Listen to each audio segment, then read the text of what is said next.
సంపూర్ణ రామాయణం అయోధ్య కాండము సంస్కృత మూలము భగవాన్ వాల్మీకి మహర్షి దాదాపు 5000 ఏళ్ల క్రిందట సంపూర్ణ రామాయణం తేట తెలుగులో Shri Modali Venkata Subrahmanyam September 10 1935 August 15 2006 video చేసినవారు కంచి త్యాగరాజులు 2024వ సంవత్సరము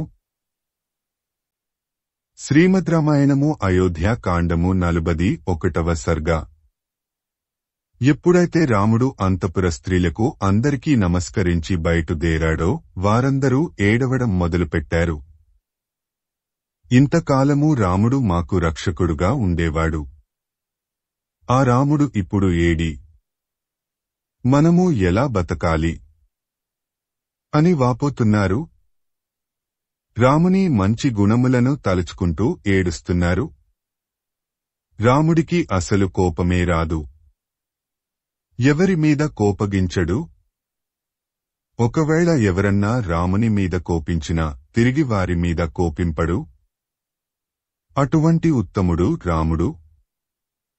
అందరి కష్టసుఖములు తనవిగా అనుకొని ఆదరించెడివాడు రాముడు. రాముడు తన తల్లి కౌసల్యను ఏ మాదిరి ఆదరించేవాడో మా అందరిని కూడా అంతే గౌరవంతో ఆదరించేవాడు. ఈనాడు ఈ కైకేయి వలన మాకు రాముని అండలేకుండా పోయింది. అయినా కైక వరాలు కోరిందే అనుకో. మహారాజుగారు ఏదో ఒక వరం ఇచ్చి సరిపుచ్చవచ్చు కదా. ఆమె మాట విని రాముని వనములకు పంపాలా? బుద్ధి లేకపోతే సరి అని దశరథుని కూడా నిందిస్తున్నారు. అసలే రాముడు అడవులకు పోయిన దోహకంతో ఉన్న దశరథునికి అంతఃపుర స్త్రీల సూటిపోటీ మాటలు భరించరానివిగా ఉన్నాయి. కాని ఏమీ అనలేడు. తను చేసిన పని అటువంటిది కదా. రాముడు లేని అయోధ్యలో బ్రాహ్మణులు అగ్నిహోత్రములు వెలిగించలేదు. ఎవరి ఇంట్లో కూడా పొయ్యి వెలిగించలేదు.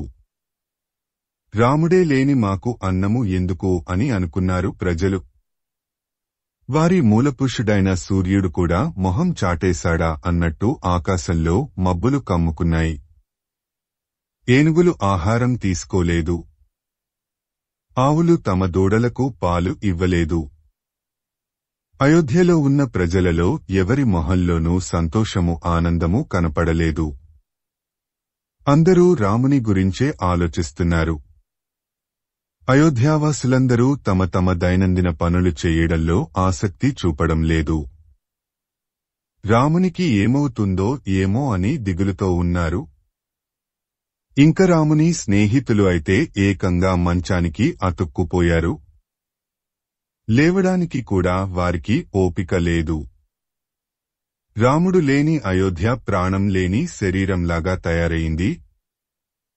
రాముని వియోగము భరించలేక అయోధ్యలోని ప్రజలే కాదు, పశువులు, ఏనుగులు, గుర్రములు, పక్షులు కూడా ఆహారం ముట్టకుండా విలపిస్తున్నాయి. శ్రీమద్ రామాయణము అయోధ్యాకాండము 41వ సర్గ సంపూర్ణము. ఓం తత్సత్ ఓం తత్సత్ ఓం తత్సత్. శ్రీమద్ రామాయణము అయోధ్య కాండము 42వ సర్గ. రాముని రథము వెళుతున్నంత దూరము దశరథుడు అటువైపు చూస్తూనే ఉన్నాడు. రథము పోవు వేగముతో రేగిన ధూళితో రథము కనపడటం లేదు. రామునికి తనకు దూరము పెరిగిపోతున్నట్టు భావించాడు దశరథుడు. దశరథునికి దుహకము ముంచుకొచ్చింది. ఇంక రాముడు తనకు కనపడడు అనే భావనను తట్టుకోలేకపోయాడు. అలాగే నేలమీద కూలబడ్డాడు. పక్కనే ఉన్న కౌసల్య, కైక ఆయనను పట్టుకున్నారు. దశరథుడు కైక వంక దీనంగా చూచాడు. ఓ కైక, దయచేసి నన్ను తాకవద్దు. నీకు నాకు ఎలాంటి సంబంధము లేదు. నువ్వు నాకు భార్యవు కావు, బంధువు కావు. నీవు ఎవరని నన్ను తాకుతున్నావు?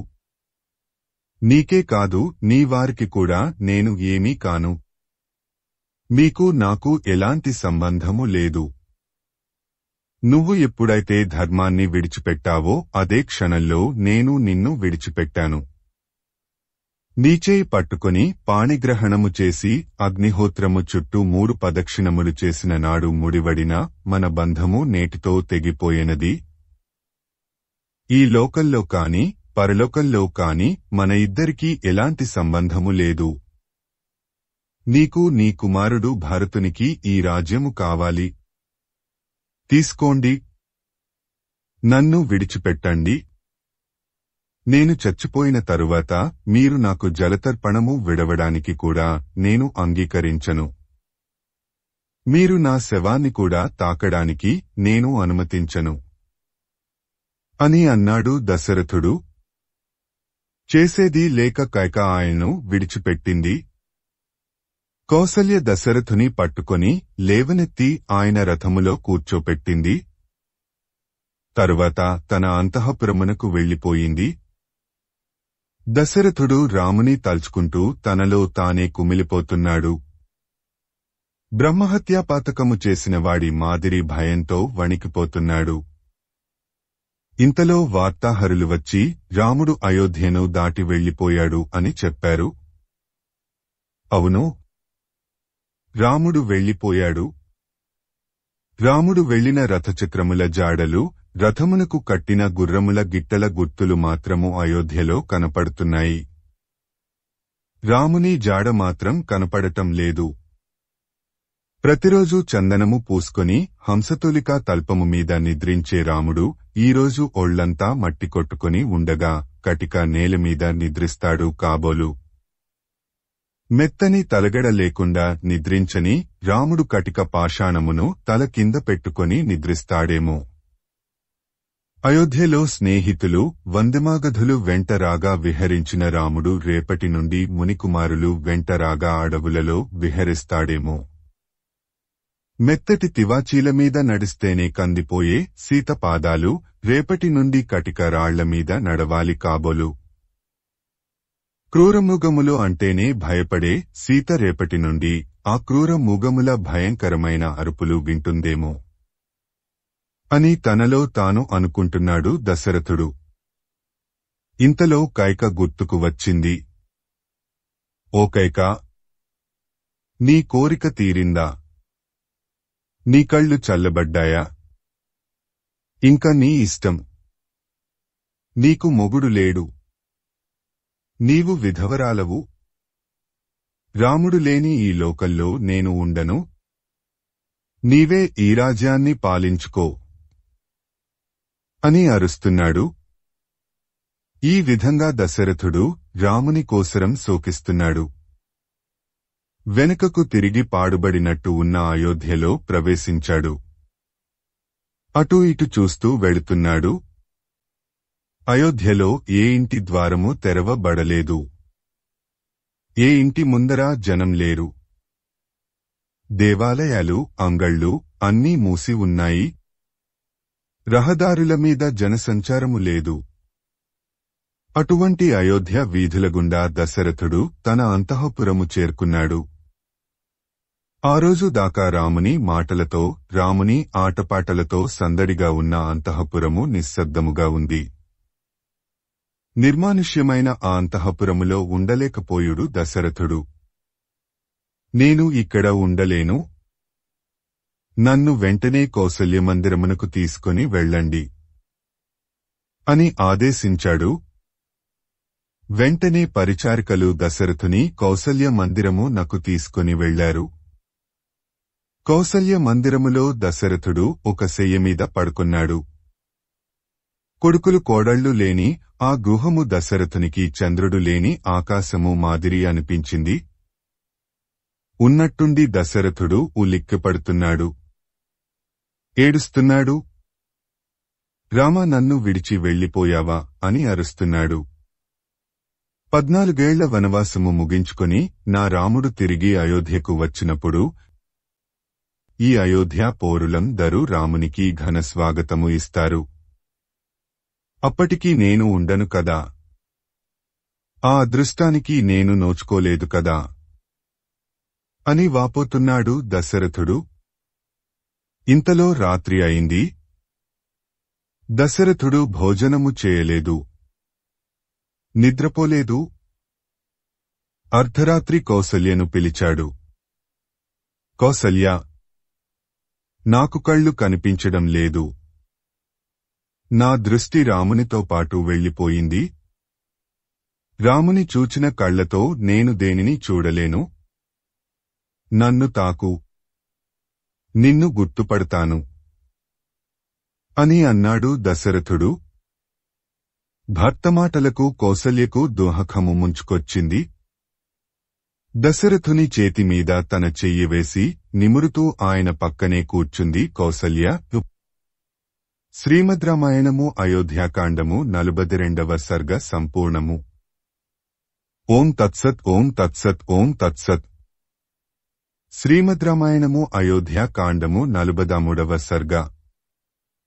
వీళ్ల పరిస్థితి ఇలా ఉంటే కౌసల్య పరిస్థితి కూడా ఇందుకు భిన్నంగా లేదు. ఆమె కూడా రాముని విడిచి ఉండలేక మనసులోనే కుమిలిపోతూ ఉంది.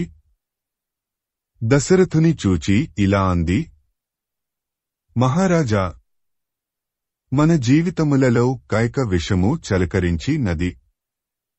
ఇప్పుడు కుముసము విడిచిన పాము వలె నిగనిగలాడుతూ మెరిసిపోతూ ఉంది. మనకు దుఃఖంతో కుమిలిపోతున్నాము.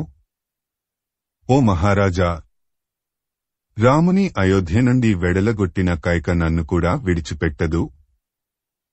నన్ను వెంటాడి వేధిస్తుంది, పాము వలె కాటేస్తుంది.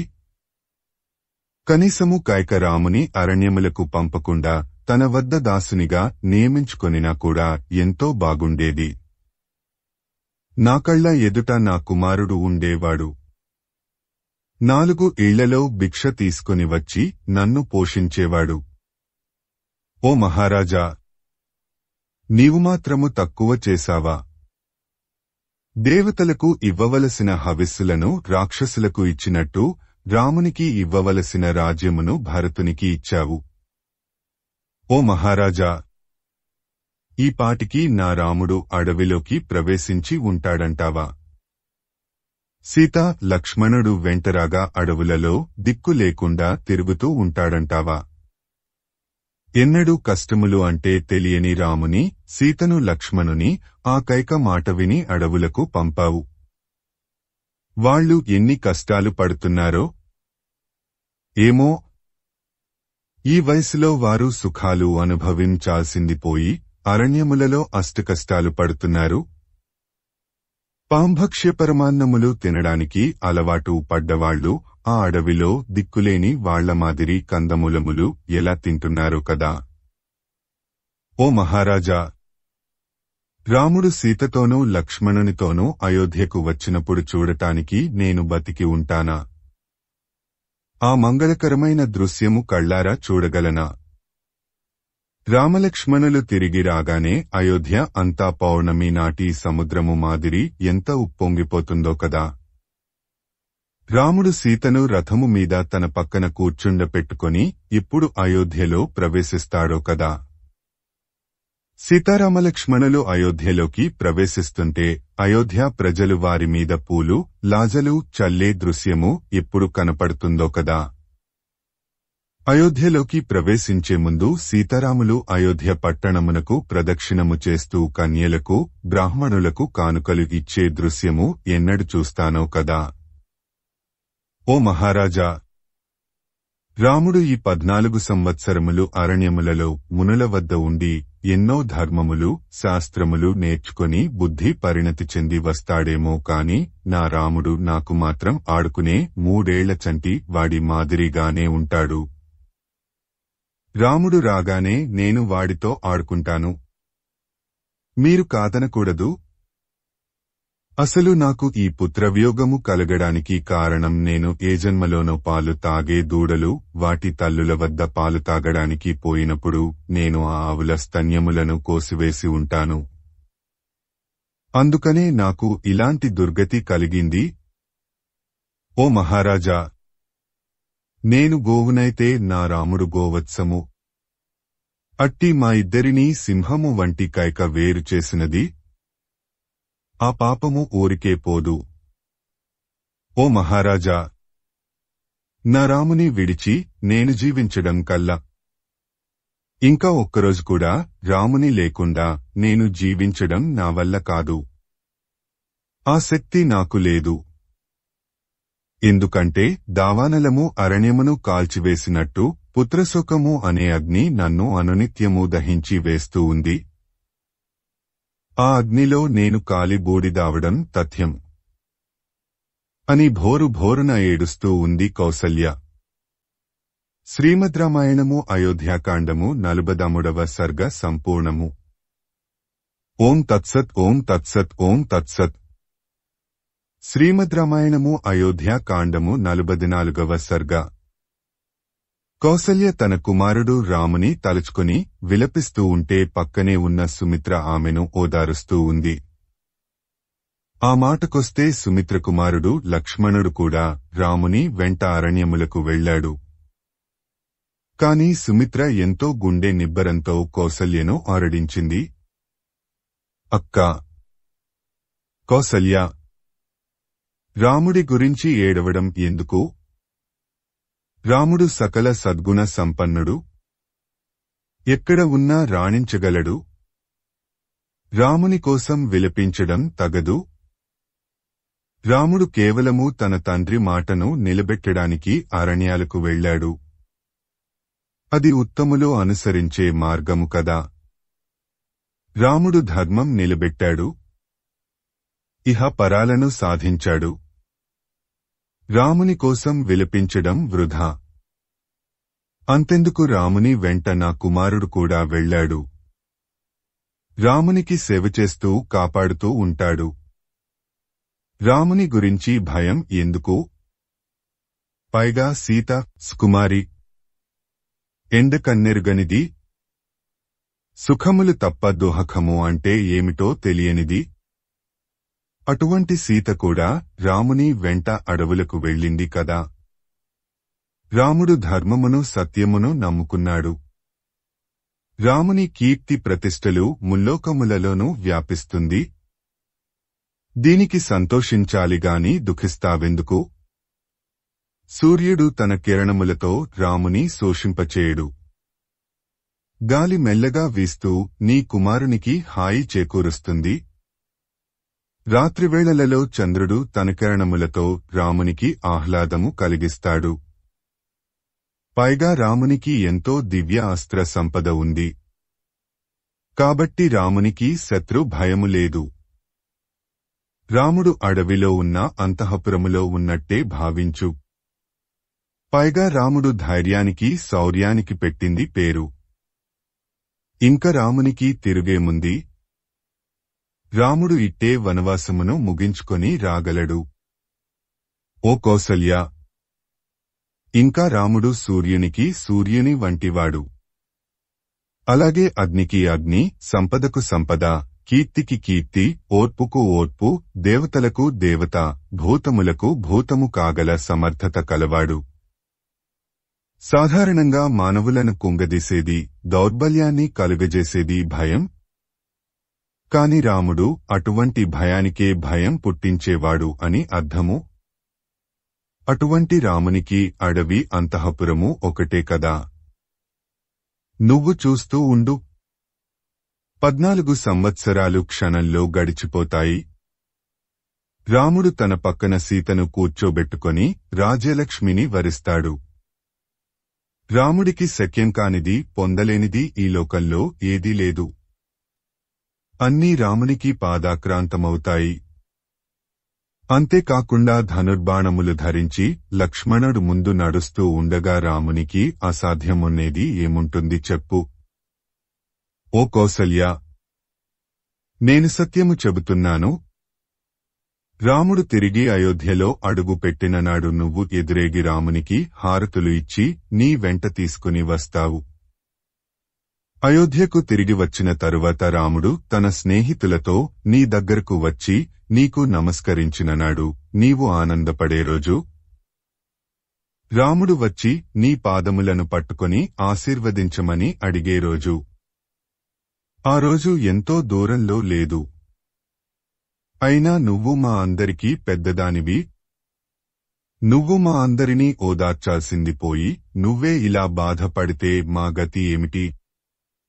రాముని వంటి సకల సద్గుణ సంపన్నుడైన కుమారుని కన్నందుకు నీవు జీవితాంతము సంతోషించాలి కాని కేవలం 14 వనవాసమునకే ఇంత దోహకించాలా? రాముని జీవిత కాలములో ఇది ఎంత? కాబట్టి నువ్వు నిశ్చింతగా ఉండు అని సుమిత్ర కౌసల్యను ఓదార్చింది. సుమిత్ర ఆదరంతో చెప్పిన మాటలు విన్న కౌసల్య తన శోకమును మెల్లమెల్లగా విడిచిపెట్టింది. శ్రీమద్ రామాయణము అయోధ్యాకాండము 44వ సర్గ సంపూర్ణము. ఓం తత్సత్ ఓం తత్సత్ ఓం తత్సత్. శ్రీమద్ రామాయణము అయోధ్యాకాండము 45వ సర్గ. అయోధ్యలో పరిస్థితి ఇలా ఉంటా అక్కడ రాముడు రథము మీద అరణ్యములకు వెడుతున్నాడు. రాముని రథం వెంట ఎంతో మంది అయోధ్యాపౌరులు రాముని అనుసరిస్తున్నారు. రాముడు ఎంత చెప్పినా వారు వినకుండా ఆయన రథమును వెంబడిస్తున్నారు. రాముని మీద వారికి ఉన్న ప్రేమ వారిని రాముని నుండి విడదీయలేకపోయింది. తన తండ్రి మాట నిలబెట్టడానికి రాముడు అడవులకు వెళుతున్నప్పుడు రామునికి తోడుగా మేము కూడా అడవులకు ఎందుకు వెళ్లకూడదు అని వారు అనుకున్నట్టున్నారు. తన వెంటవచ్చు అయోధ్యాపౌరులను చూచి రాముడు తన రథమును ఆపించాడు. వారిని చూచి ఇలా అన్నాడు, ఓ అయోధ్యా ప్రజలారా, మీరు నా మీద చూపుతున్న ప్రేమాభిమానములకు నాకు ఎంతో ఆనందంగా ఉంది. కాని నాది ఒక కోరిక. నా మీద మీరు చూపుతున్న ప్రేమాభిమానములు ఇదే రీతిలో భరతుని మీద కూడా చూపించండి. అలా చేస్తే నాకు ఇంకా ఆనందం కలుగుతుంది. భరతుడు నా తమ్ముడు, సద్గుణవంతుడు, నా కాన్న బాగుగా రాజ్యమును పరిపాలించగలడు. నా తమ్ముడు భరతుడు వయసులో నాకన్నా చిన్నవాడైనా జ్ఞానములో నాకన్నా పెద్దవాడు. నాకంటే పరాక్రమవంతుడు. అయోధ్యకు తగిన రాజు అనిపించుకుంటాడు. భరతుడు అన్ని విధములా రాజు కాదగనవాడు. మనందరికీ ప్రభువు దశరథ మహారాజు. ఆయన తన కుమారుడు భరతుని యువరాజుగా ప్రకటించాడు. మనకు మన మహారాజు మాటలను మన్నించాలి. నేను సంతోషంగా అడవులకు వెళ్లాలంటే మీరందరూ మన మహారాజు దశరథుడు కంటనీరు పెట్టకుండా చూచుకోవాలి. కాబట్టి మీరందరూ వెనుకకు మరలండి అని అన్నాడు రాముడు. కాని వారు రాముని మాట వినలేదు. మౌనంగా ఉన్నారు. కొంతమంది వృద్ధ బ్రాహ్మణులు రాముని చూచి ఇలా అన్నారు, రామా, నీవు అరణ్యములకు వెళ్లవద్దు. రాముని రథమునకు కట్టిన ఓ హయములారా, మీరు ముందుకు సాగకండి. మన రాముని తిరిగి అయోధ్యకు తీసుకుని రండి. ధర్మాత్ముడు సకల సద్గుణ సంపన్నుడు అయిన రాముని మీరు అయోధ్యకు తీసుకుని రావలెనేగాని అడవులకు తీసుకుని వెళ్లకూడదు అని దీనంగా పలికారు. వారి దీనాలాపములను విన్న రాముడు రథం దిగాడు. సీతను లక్ష్మణుని కూడా రథం దిగమన్నాడు. నడుచుకుంటూ అడవులకు వెళుతున్నాడు. అయోధ్యావాసులు కూడా ఆయన వెంట నడిచి వెళుతున్నారు. వారు రామునితో ఇలా అన్నారు, ఓ రామ, మేమంతా బ్రాహ్మణులము. నీవు బ్రాహ్మణులకు హితుడవు. అందుకని మేమంతా నీ వెంట వచ్చుచున్నాము. మేము ప్రతిరోజు అర్చించే అగ్నులను మా వెంట మోసుకొని వస్తున్నాము. మేము జపేము చేసినప్పుడు మాకు లభించిన తెల్లని గొడుగులు, ఛత్రములు కూడా మా వెంట వస్తున్నాయి. ప్రస్తుతము నీకు ఛత్రము లేదు. నీవు మా ఛత్రముల నీడలో విశ్రాంతి తీసుకో. మాకు వేదాధ్యయనము, వేద పఠనము తప్ప మరో వ్యాపకము లేదు. ప్రస్తుతము నీ వెంటవచ్చుటయే మాకు వ్యాపకము. నీవు ఎక్కడ ఉంటే మేము అక్కడ ఉంటాము. మా వెంట వేదములు ఉంటాయి. మా భార్యలు మమ్ములను తలుచుకుంటూ అయోధ్యలో ఉండగలరు. నీవు అయోధ్యకు తిరిగి రావలెనని మా నిర్ణయము. మా నిర్ణయము ధర్మసమ్మతము. ధర్మసమ్మతమైన మా నిర్ణయమును ధర్మాత్ముడవైన నీవే మన్నించకపోతే వేరువాళ్లు ఎవరు మన్నిస్తారు? మేమందరము వృద్ధులము. మా వెంట్రుకలు కూడా తెల్లబడ్డాయి. మా ఆశలు కూడా తెల్లబడనీయకు. అయోధ్యకు మరలిరా. నీ వెంబడి వచ్చుచున్న బ్రాహ్మణులు చాలామంది ఎన్నో యజ్ఞములు మొదలుపెట్టారు. వారందరూ తమ తమ యజ్ఞములను వదిలి వచ్చారు.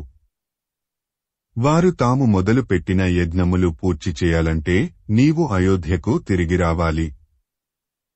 వారు నీ వెంట అడవులకు వస్తే వారు తాము మొదలుపెట్టిన యజ్ఞములను ఎలా పూర్తి చేస్తారు? ఓ రామ, మేమే కాదు, అయోధ్యలో ఉన్న చరాచరములు, సకల జీవరాశులు అన్నీ నీ రాక కొరకు ఎదురుచూస్తున్నాయి. రామ, ఆ వృక్షములను చూడు. అవి కూడా నీ వెంట అడవులకు రావలెనని ఎంతో కుతూహలముగా ఉన్నాయి. కాని వాటి వేళ్లు భూమిలో పాతుకొని పోవడం వల్ల కదలలేక నీకోసం విలపిస్తున్నాయి. ఆ వృక్షములే కాదు, ఆ వృక్షముల మీద గూళ్లు కట్టుకొని నవసిస్తున్న పక్షులు కూడా ఆహారము మాని నీకోసం జాలిగా ఎదురుచూస్తున్నాయి.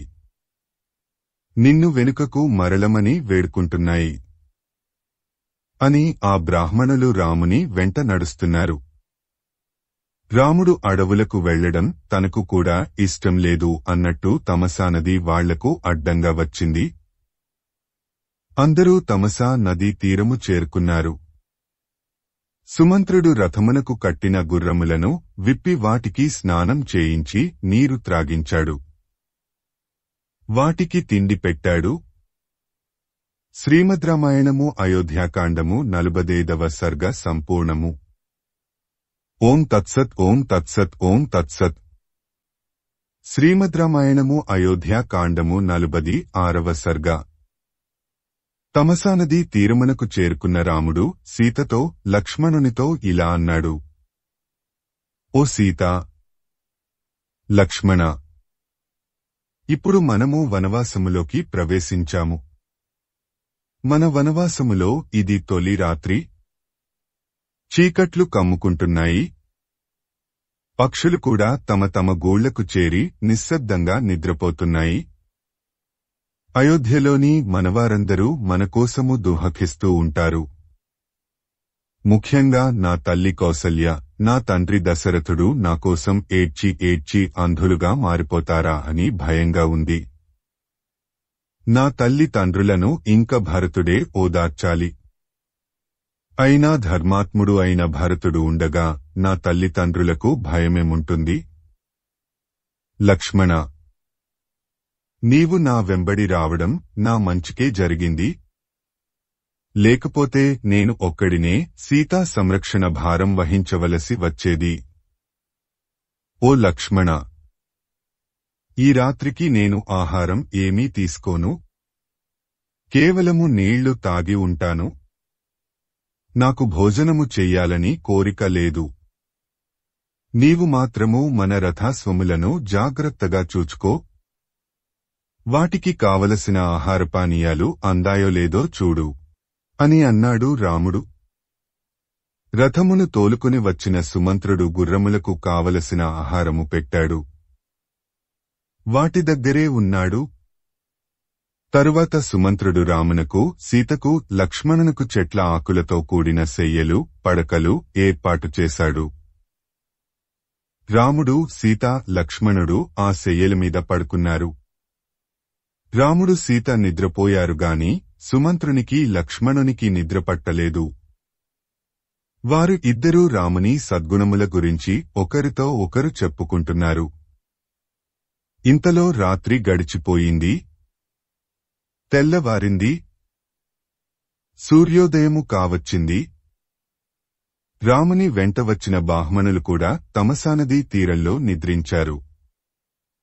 పెందరాడే నిద్రలేచిన రాముడు లక్ష్మణునితో ఇలా అన్నాడు. ఓ లక్ష్మణ, వీరిని చూడు. నాకోసరము నామీద ప్రేమతో అభిమానంతో తమ తమ గృహములను విడిచి నా వెంట అడవులకు వచ్చారు. చెట్ల కింద కటిక నేలమీద నిద్రిస్తున్నారు. వీరు నాకోసం తమ ప్రాణములనైనా ఇస్తారు కాని తమ తమ నివాసములకు వెళ్లేటట్టులేదు. కాబట్టి అధర్మమైన నాకు ఒక మార్గము తోచుచున్నది. వీరందరూ నిద్రలేచేలోపు మనము రథం ఎక్కి దూరంగా వెళ్లిపోదాము. అప్పుడు వీరు చేసేది లేక తిరిగి అయోధ్యకు వెళ్లిపోతారు. మనతో పాటు వీరికి వనవాసము తప్పుతుంది. ఇంక వీళ్లకు ఈ చెట్ల కింద నిద్రించే అవసరము ఉండదు.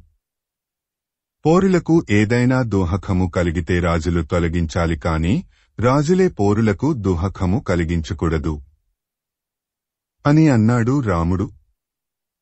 రామా, నీ మాటలు చాలా బాగున్నాయి.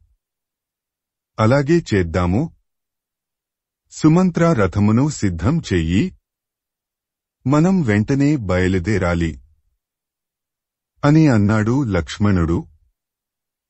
సుమంత్రుడు త్వరత్వరగా రథమును సిద్ధం చేశాడు. రాముడు, సీత, లక్ష్మణుడు రథం ఎక్కారు. వారు రథము మీద తమసా నదీ తీరాన్ని దాటారు.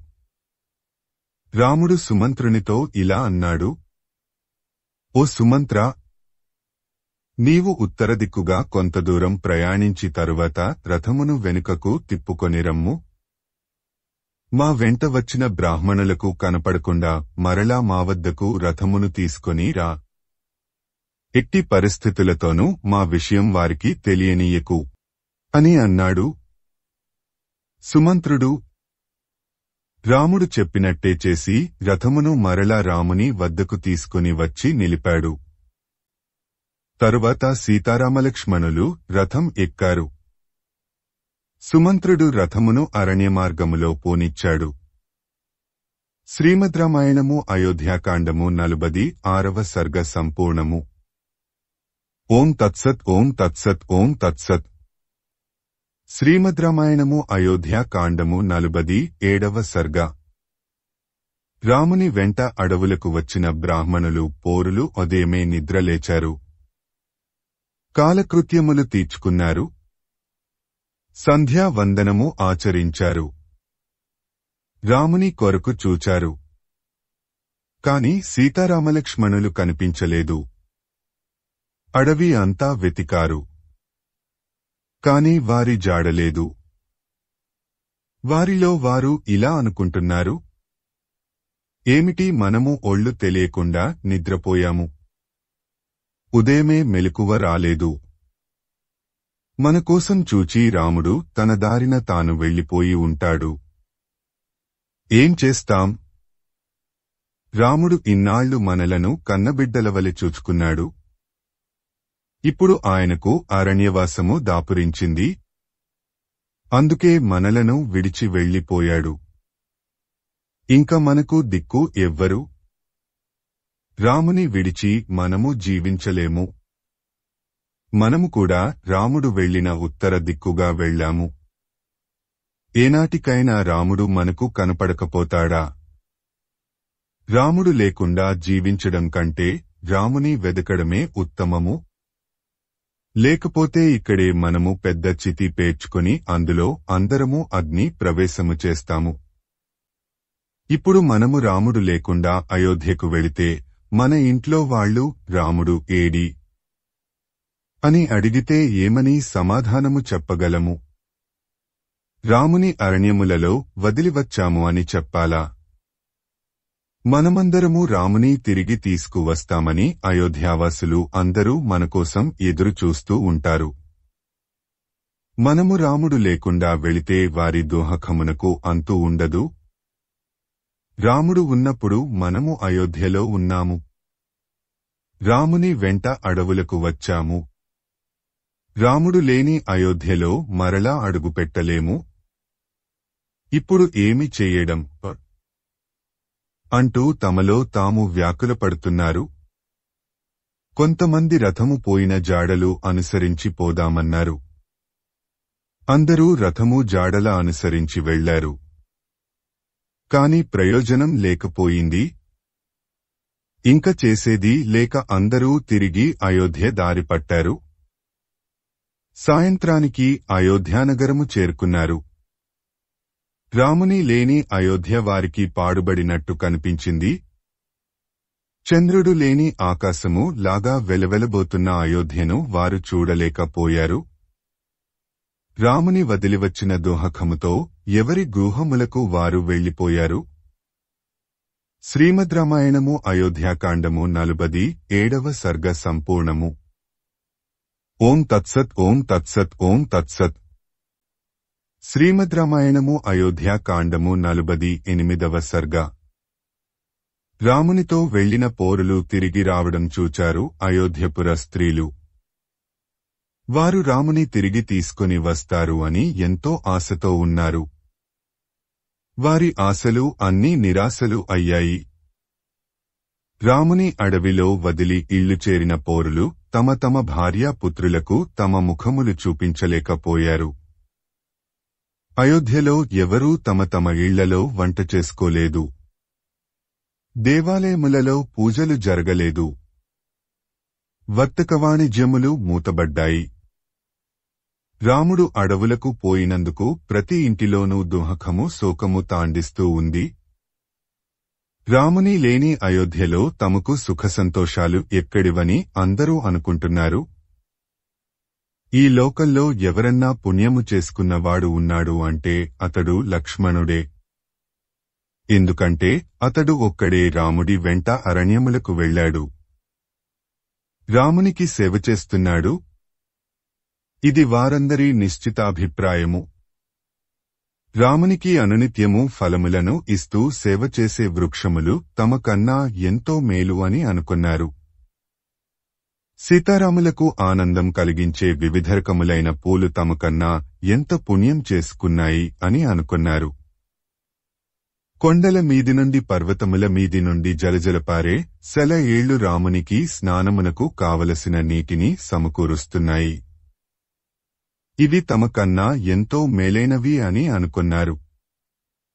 తాము అయోధ్యలో ఉన్నా సుఖపడలేమని, రామునితో పాటు అరణ్యములలో ఉంటేనే తాము సుఖ సంతోషాలతో ఉండగలమని అనుకున్నారు. అయోధ్యావాసము తమకు ఎలాంటి సంతోషాన్ని ఇవ్వలేదని వారి నిశ్చితాభిప్రాయము. ప్రస్తుతము అయోధ్యకు రాణి కైక. దశరథుడు నామమాత్రపు రాజు. రాజ్యము కొరకు రాముని, తన భర్తను వదిలివేసిన కైక ఇంకా ఎవరిని లక్ష్యపెడుతుంది? కైక రాజ్యములో ఆమెకు సేవకులుగా ఎంతమాత్రము ఉండజాలము అని అందరూ అనుకున్నారు. రాముని అడవికి పంపిన దుర్మార్గురాలు. ఆమె పాలనలో ఎవరు సుఖపడతారు? సుఖంగా జరుగుతున్న అయోధ్య పాలన కైక వలన అస్తవ్యస్తము అయింది. సర్వనాశనము అయింది. రాముడు అరణ్యములకు వెళ్లాడు. రాముని చూడనిదో దశరథుడు జీవించలేడు. దశరథుని మరణానంతరము అయోధ్యలో సుఖము, సంతోషము కరువవుతాయి. అంతా శోకమయం అవుతుంది. అయోధ్యావాసుల పుణ్యము అంతరించింది. అందుకే రాముడు మనలను విడిచి వెళ్లిపోయాడు. ఇప్పుడు రాముడు వెంట అడవులకు వెళ్లడమో లేక విషం తాగి చావడమో రెండే మార్గాలు అయోధ్యావాసులకు మిగిలి ఉన్నాయి. అంతేగాని భరతుని పాలనలో బతకడం అసాధ్యము. రాముడు ఎక్కడ ఉంటే అక్కడ వెలుగు వెన్నెల ఉంటాయి. ఈ ప్రకారంగా అయోధ్యలో ఉన్న స్త్రీ పురుషులు ఎవరికి తోచినట్టు వారు అనుకుంటున్నారు. ఇంతలో సూర్యాస్తమయము అయింది. చీకట్లు అలుముకుంటున్నాయి. నగరంలో జనసంచారము తగ్గిపోయింది. ఆ రోజు అయోధ్యలో ఉన్న ప్రజలు తమ తమ కుమారులను, సోదరులను పోగొట్టుకున్నట్టు శోకసముద్రంలో మునిగిపోయారు. అయోధ్యలో ఎటువంటి వినోద కార్యక్రమములు, ఉత్సవములు జరగడం లేదు. అయోధ్యలో ఆనందమే కరువైపోయింది. చంద్రుడి లేని ఆకాశము వలె నీరులేని సముద్రము వలె రాముడు లేని అయోధ్య అనాథ అయింది. శ్రీమద్ రామాయణము అయోధ్యాకాండము 48వ సర్గ సంపూర్ణము. ఓం తత్సత్ ఓం తత్సత్ ఓం తత్సత్. శ్రీమద్ రామాయణము అయోధ్యాకాండము 49వ సర్గ. తనతో వచ్చిన అయోధ్యావాసులు నిద్ర లేవకముందే లేచిన రాముడు తన ప్రయాణం కొనసాగించాడు. సూర్యోదయము అయ్యేటప్పటికీ చాలా దూరం వచ్చేశారు. రామ లక్ష్మణులు ప్రాతఃసంధ్యను పూర్తి చేసుకుని మరలా ప్రయాణం అయ్యారు. అనేక గ్రామాల గుండా ప్రయాణిస్తున్నారు. ఆ గ్రామ ప్రజలు రాముని వనవాసము గురించి రకరకాలుగా మాట్లాడుకుంటున్నారు. ఆ దశరథుడు కామానికి వసుడై తన భార్య కైక మాటలు విని కన్నకుమారుని అడవులకు వెళ్లగొట్టాడు. ధర్మాత్ముడైన రాముడు తండ్రి మాట కాదనలేక అడవులకు వెళ్లాడు. ఏమి ఆశ్చర్యము! అయినా రాముడు అడవులకు వెళ్లాడు. ఆయనతో పాటు సీత ఎందుకు వెళ్లాలి? సుకుమారి అయిన సీత అడవులలో ఎలా ఉండగలదు? రామునితో పాటు సీత కూడా అన్ని కష్టాలు పడవలసినదేనా? ఎంత దారుణము! అని రకరకాలుగా అనుకుంటున్నారు. వారి మాటలు వింటూ రాముడు అరణ్యముల వంక సాగుతున్నాడు. వారు వేదశ్రుతి అనే నదిని దాటారు. దక్షిణ దిక్కుగా ఉన్న అగస్త్య ఆశ్రమము వైపు ప్రయాణం చేస్తున్నారు.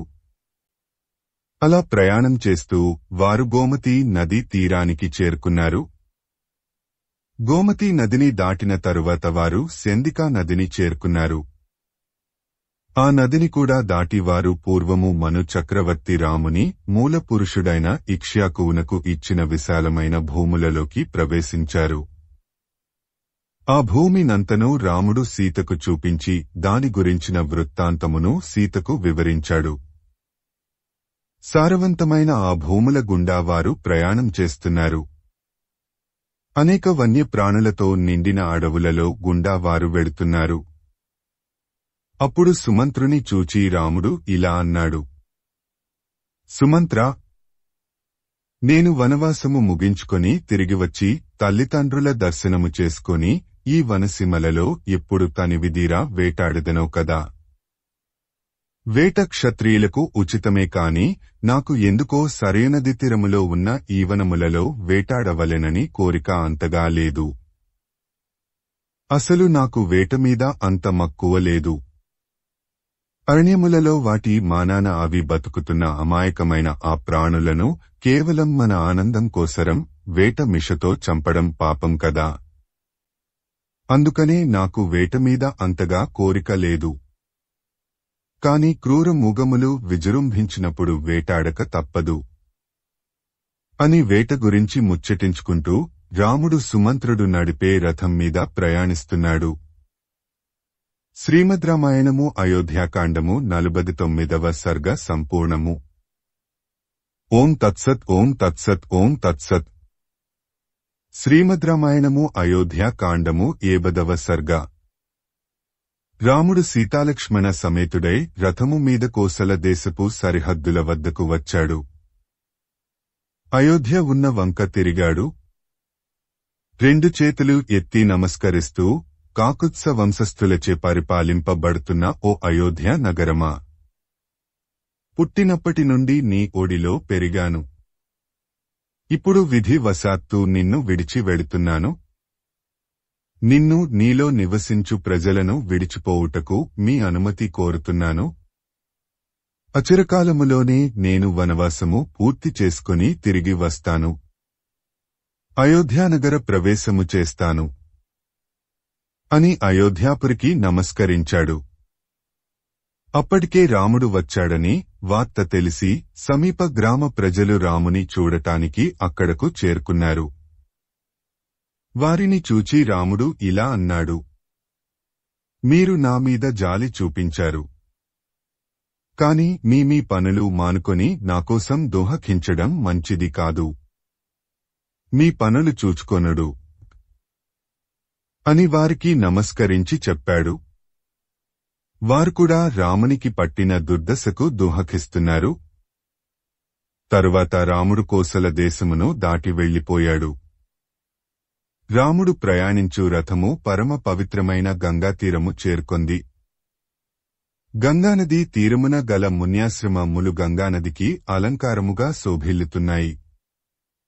దేవలోకము నుండి అప్సరసలు గంగా స్నానము కొరకు అక్కడకు వస్తూ ఉంటారు.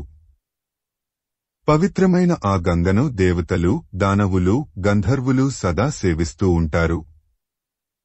గంగ కొన్ని ప్రదేశములలో వేగంగానూ కొన్ని ప్రదేశములలో నెమ్మదిగానూ ప్రవహిస్తూ ఉంటుంది. ఆ గంగానదిలో హంసలు, సారస పక్షులు యథేచ్ఛగా విహరిస్తుంటాయి. గంగానదికి ఆ ఒడ్డున ఈ ఒడ్డున ఉన్న పచ్చని చెట్లు గంగానదికి అలంకరించిన పూలమాలల వలె ప్రకాశిస్తున్నాయి. గంగానది జలములు నిర్మలంగా స్వచ్ఛంగా పారుతున్నాయి.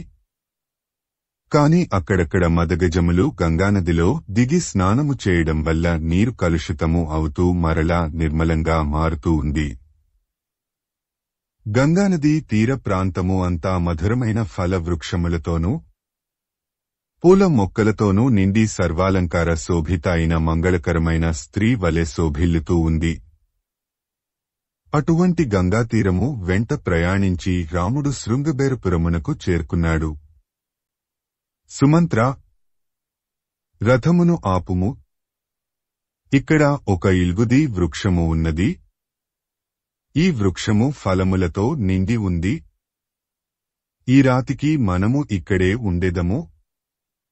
పవిత్ర గంగానదిలో స్నానము చేసి ఈ చెట్టు కిందనే నిదించెదము అని అన్నాడు రాముడు. రాముని ఆదేశము ప్రకారము సుమంత్రుడు రథమును ఆ వృక్షము కింద నిలిపాడు. రాముడు, లక్ష్మణుడు, సీత రథము దిగారు. సుమంత్రుడు కూడా రథము దిగి రథమునకు కట్టిన గుర్రములను మేతకు విడిచిపెట్టి రాముని వద్దకు వచ్చాడు. ఆ శృంగబేరపురంలో బోయజాతికి చెందినవాడు, అక్కడ ఉన్న బోయలకు నాయకుడు, రామునికి మిత్రుడు అయిన గుహుడు అనే బోయవాడు నివసిస్తున్నాడు. రాముడు తన రాజ్యమునకు వస్తున్నాడని వార్త ముందే తెలిసిన గుహుడు కుల పెద్దలతోనూ సేవకులతోనూ రాముని వద్దకు వచ్చాడు. గుహుని రాక విని రాముడు అతనికి ఎదురుపోయి అతనిని కౌగలించుకున్నాడు. గుహుని క్షేమ సమాచారములు అడిగి తెలుసుకున్నాడు. రామా, ఇది నీకు పరాయి ఇల్లు కాదు. నీకు అయోధ్య ఎలాగో ఇది అలాగే. నీ ఇష్టం వచ్చినట్టు ఉండవచ్చును. నీ వంటి మిత్రుడు అతిథిగా రావడం నేను చేసుకున్న అదృష్టం. నీకు ఏమి కావాలో ఆజ్ఞాపించు. క్షణంలో సమకూరుస్తాను అని అన్నాడు గుహుడు. రామునికి సీత, లక్ష్మణుడు, సుమంత్రునికి రకరకాలైన భోజనములు, పానీయములు సమకూర్చాడు. రామా, భోజన పదార్థములు సిద్ధంగా ఉన్నాయి. మీరందరూ భోజనం చేయండి అని అన్నాడు. అప్పుడు రాముడు గుహునితో ఇలా అన్నాడు. నీవు నా వద్దకు వచ్చి నన్ను ఆదరించడమే నీవు మాకు ఇచ్చే ఆతిథ్యము. నేను ప్రస్తుతము వనవాసములో మునివృత్తిలో ఉన్నాను. ఎవరు ఏమి ఇచ్చినా తీసుకొనను. ఫలములు తప్ప వేరే ఆహారము తీసుకొనను. కాని నా రథమునకు కట్టిన అశ్వములు మా తండ్రిగారికి ఎంతో ప్రియమైనవి. వాటికి కావలసిన ఆహారము సమకూర్చుము. అదే నాకు మహదానందము అని అన్నాడు రాముడు. వెంటనే గుహుడు అశ్వములకు కావలసిన ఆహార ఏర్పాట్లు చేశాడు.